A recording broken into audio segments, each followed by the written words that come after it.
We're just talking about offensive linemen. They're not used to this much attention, and I feel like you specifically have gotten, for good reason, a ton of attention for what you've been able to bring to this offense.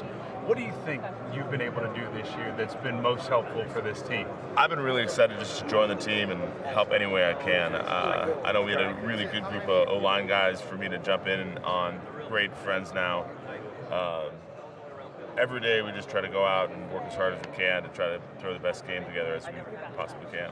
How would you best describe this system that Kyle brought in that Matt seems to have now mastered? What makes it so effective? This offense does really well because it's pretty balanced. We want to be an outside zone team. We want to run the ball outside, and defenses are going to try to stop that. When they try to stop that, when they rotate safeties or put guys wide or whatever they do to try to stop that, we've got a lot of things built in to counteract that. So when you bring a lot of guys up to stop the run, well, there's passes open. So you do play action run. It looks like outside zone, and then you have some passes open deep in the field. When you thought about coming to Atlanta, coming from Cleveland, and you had personal success, people always graded you as one of the best centers, but didn't have the team success.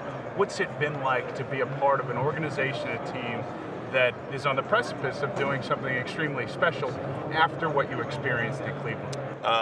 Really fun, to come to this team, to have all the success, to get to the playoffs was incredible for me. I'd never been to one, and to now win some playoff games and now be in the Super Bowl, it's been a dream season. I couldn't be happier.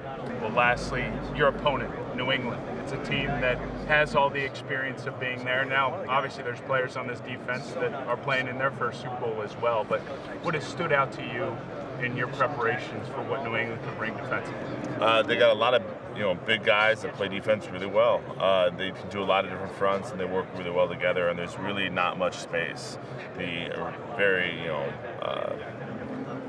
sound defense. They each know what everyone else is doing, so there's not a whole lot of gaps and holes that show up on film.